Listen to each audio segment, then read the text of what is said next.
13.1 Trigonometry with Right Triangles. Today's comic, courtesy of SoMuchPun.com. I'll come back to it in a moment, but let me first get to right triangle definitions of trigonometric functions.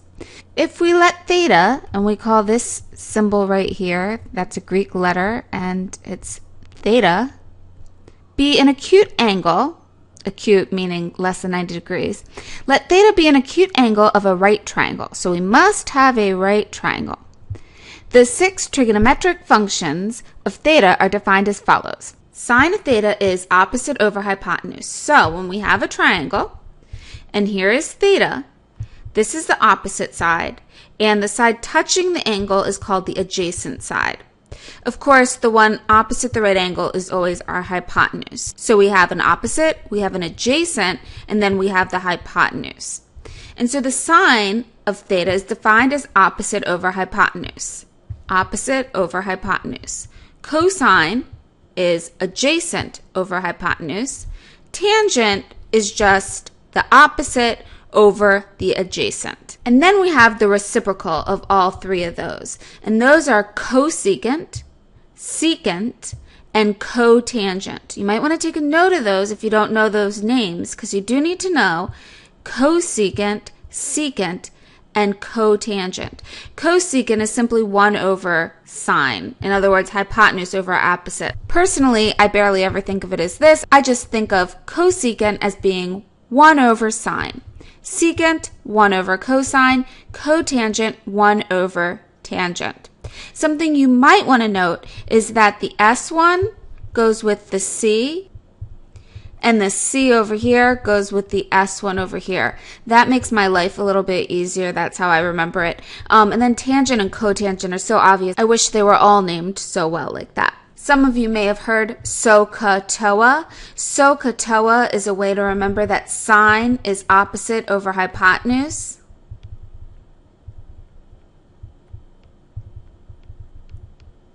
Cosine is adjacent over hypotenuse. And tangent is opposite over adjacent. So that's SOHCAHTOA. It's a way to remember sine, cosine, tangent. Now there are 2 special triangles, and you do need to memorize these properties. This is very, very useful for your SATs also. This is something you definitely need to know. In both of these triangles, let's just call the hypotenuse 1. If the hypotenuse is 1, then the ratio of these sides can be defined as the one opposite the 30 degrees is 1/2. The one opposite the 60 degrees is root 3 over 2. You do need to memorize these ratios. Opposite the 30 is always going to be 1/2. Opposite the 60 is always going to be root 3 over 2 if the hypotenuse is 1. So any 30, 60, 90 triangle that you have would be in these same proportions. I could give you a different hypotenuse. Say this is 60, this is 30. I could say that the hypotenuse was 6. Well, then this side would be 1/2 of 6, or 3. And this side would be root 3 over 2 times 6, or 3 root 3. So if you just memorize this one, then you'll have any 30, 60, 90 triangle covered. You also need to know the 45, 45, 90 triangle. Note that these are the same angles, so these sides must be the same length. Remember that from geometry? The ratio here goes, if this is 1, then this is root 2 over 2, and this is also root 2 over 2. Now that we have that basic information filled in, let's go ahead and find the sine, cosine, tangent, cosecant, secant, and cotangent of each of these angles. Let's first look at 30 degrees. Well, the sine of 30 degrees is going to be opposite, which is 1/2, over hypotenuse, 1, which is just 1/2. The cosine is going to be adjacent, the one touching it, root 3 over 2 over hypotenuse, which is 1. So that's just going to be root 3 over 2. The tangent is going to be opposite, which was 1/2, over adjacent, which is root 3 over 2. So let me just take that math up here. 1/2 over root 3 over 2 is 1/2 times 2 over root 3, which is 1 over root 3. Remember that we cannot have radicals in the bottom, so to rationalize the denominator, we'll multiply by root 3 over root 3, and we're left with root 3 over 3. So the tangent is root 3 over 3. To get the cosecant, I simply flip sign, so 1/2 flipped is 2 over 1. Secant, flip this, I get 2 over root 3. I do need to rationalize this denominator. And so I get 2 root 3 over 3. Now to get cotangent, I want to flip tangent. But if I flip this, I'll note that I have a radical in the bottom. So I'm actually going to look back up here. And you'll notice before I rationalized, I had 1 over root 3. So if I had flipped that, I just would have gotten root 3. And anybody who doubts me can try flipping 3 over root 3 and rationalizing the denominator. You're going to get root 3 also. So one little tip that I do have that I'll point out later on is that you do show all your work along the way so that when you have to go back and flip, you might have the answer sitting there before you rationalize. I'll explain that more as we go on, but I would recommend showing all my work. To get the sine of 45 degrees, well, that is opposite over hypotenuse. Root 2 over 2 over 1, which is just root 2 over 2. The cosine is the same thing since they're the same side lengths. The tangent is just going to be root 2 over 2 over root 2 over 2. Anything over itself, of course, is just 1. Now I'm just going to flip all these things, so I get 2 over root 2. I do need to rationalize this. So I get 2 root 2 over 2, which simplifies down to just root 2. Well, secant's obviously going to be the same thing since sine and cosine were identical, so I'm not doing all that work again. Cotangent, just flip over 1, which is still 1. Finally, let's do all the same work with 60 degrees. Opposite, root 3 over 2 over hypotenuse. That's just root 3 over 2. Cosine is adjacent. Adjacent to the 60 degrees is 1/2. Over 1 is just 1/2. Tangent is going to be root 3 over 2 over 1/2. Opposite over adjacent, which is, let's do it up here, root 3 over 2 over 1/2. So times 2 over 1 is just root 3. Beautiful. And then I've got to flip these things. I've already done this work before, so I'm going to look back at what I did. Before I flipped root 3 over 2, and I got 2 root 3 over 3. So I'm copying my work from up there. Flip 1/2, and I get 2. Now let's flip root 3. Did I do that before? Oh, look, I had root 3. Root 3 flipped was root 3 over 3. So I kind of just looked back at my old work to get that done. You could have redone it all, and you might start seeing some emerging patterns happening here, but I'll leave that for you to explore for right now. Let's go ahead and evaluate the 6 trigonometric functions of this triangle right here. So they were sine, and you do need to know these, cosine, tangent, and then I usually just put cosecant, secant, and cotangent over here because I'm just going to flip these things. Remember, the S goes with the C and the C goes with the S. So sine is opposite, which is 7, over hypotenuse. What is the hypotenuse? Remember a squared plus b squared equals c squared? Yep, it's all coming back. 7 squared plus 24 squared equals c squared. Let's see, 7 squared plus 24 squared is 625, and the square root of my answer, remember this second answer, that's going to come in handy here, is just 25. C equals 25. So 7 over 25, and then cosine is going to be adjacent, 24, over hypotenuse, 25. Tangent is going to be opposite over adjacent, 7 over 24. And then just flip them all, 25 over 7, 25 over, and 24 over 7.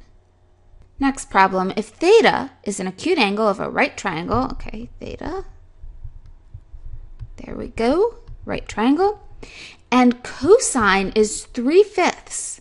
So cosine, this is the adjacent,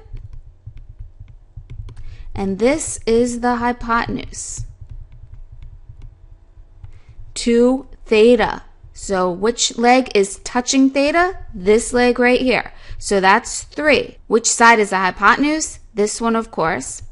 And hopefully you know your 3, 4, 5 triangles. That's another important one for your SATs. You should know 3, 4, 5 triangles. They always work. What is the value of cosecant? So remember, cosecant of theta is 1 over sine theta. So what is sine theta? Sine is opposite, which is 4, over hypotenuse, which is 5. Therefore, cosecant would be 5/4.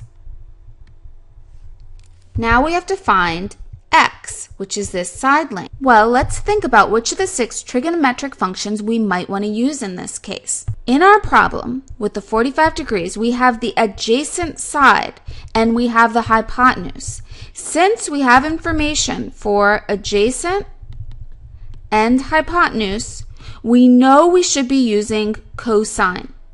What is our angle in this case? It's 45 degrees. So the cosine of 45 degrees is equal to x over 6. Do you remember what the cosine of 45 degrees was? If not, look back at the table we made. Cosine of 45 degrees was root 2 over 2. So we have root 2 over 2 equals x over 6. Let's go ahead and multiply both sides by the common denominator, which is just 6. So those cancel, and we have a 3 left. And so we have 3 root 2 is equal to x. In this problem here, we have our 30 degrees. Again, we have adjacent, and we have hypotenuse. So again, we're going to be using cosine, but this time the cosine of 30 degrees equals x over 8. Go back to your table. The cosine of 30 degrees was root 3 over 2. So we have root 3 over 2 equals x over 8. Let's go ahead and multiply both sides by the common denominator, which is 8. And we get 4 root 3 is equal to our missing side length.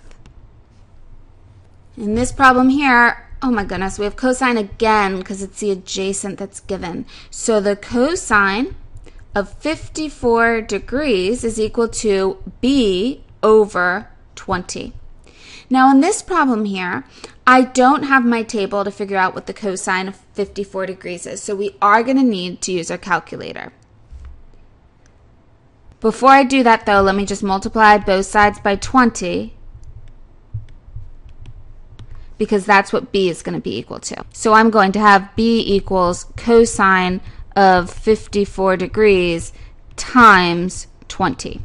So go to your calculator. The first thing that's really important in this section is that you're in degree mode. So to make sure you're in degree mode, go to mode on your calculator, which is right here, and make sure that you're in degree mode. So right now I'm in radians, which is not good for this problem. I need to be in degrees. So just go down to it, go over, and press your enter button, and then second quit, and you'll be in degree mode. Make sure you have that for all of these problems, otherwise you're going to get all of the wrong answers. So the cosine of 54, we must have that in parentheses, cosine 54 times 20. So we had b is equal to 11.756. We also need to find a. There's two ways to find a. We could use a Pythagorean theorem, do a squared plus b squared equals c squared, but I think in this problem it might be easier to just use sine, that the sine of 54 degrees is equal to a over 20, because the sine is opposite over hypotenuse. So again, I'm going to multiply both sides by 20. So I'm left with a equals sine 54 degrees times 20. And when you do that in your calculator, you should get 16.180. In this problem here, I have the adjacent angle. So my only trig functions to choose from would have to be cosine or tangent, because those were the only ones that had adjacent in them when solving. So that's how you choose which trig function you should use. So I'm just going to start with cosine of 28 degrees is equal to 15 over hypotenuse, which is c. Let's go ahead and multiply by c on both sides. So I have c times cosine of 28 degrees equals 15. Of course, I want to solve for c, so I'm going to divide both sides by cosine 28 degrees and go over to my calculator. 15 over cosine 28, and I'm in degree mode, so I'm good to go, is equal to 16.989. Now to find c, I could use tangent, the other one, 28 degrees, is equal to opposite, which is a, over adjacent, which is 15. Multiply both sides by 15, giving us a is equal to tangent of 28 degrees times 15,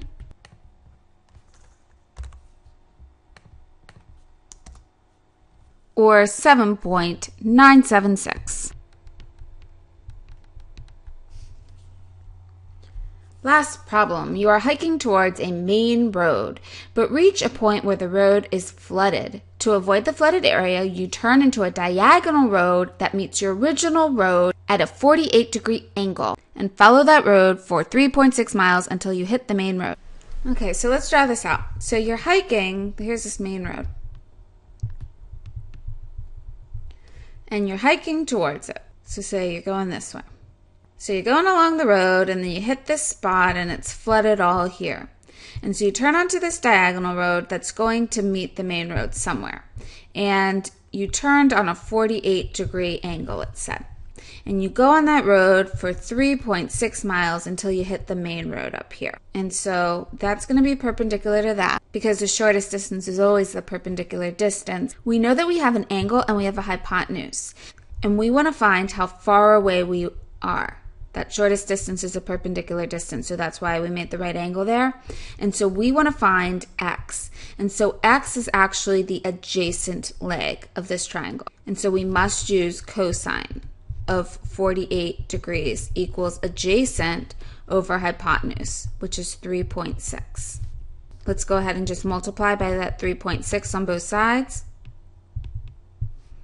And so we get x equals cosine 48 degrees times 3.6, cosine 48 times 3.6. And so we get 2.409 miles. Oops, I lied. One more question. From a point on the ground, 28 feet from the base of a flagpole. Okay, so we have a flagpole, and we are 28 miles away from the flagpole. The angle of elevation to the top of the flagpole is 63 degrees. So that's the angle of elevation there. Estimate the height of the flagpole. So we want to find x. So in this problem right here, we have opposite and we have adjacent. So since we have opposite and adjacent, we should be using the tangent of 63 degrees is equal to opposite, which is x, over adjacent, which is 28. Multiply both sides by that 28. And we get x equals tangent 63 degrees times 28, which equals tan 63 times 28, 54.953. So I'm just going to say on this one, about 55 feet.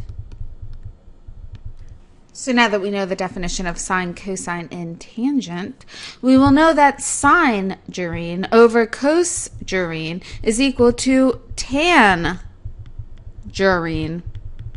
Ha ha ha. Make sure, though, that you note you're not crossing out these gerenes, because remember, sine and cosine are both functions, and so it's not sine times gerene over cosine times gerene. The sine and the gerene are attached, so we get tangerine. And that's it for this lesson. Bye.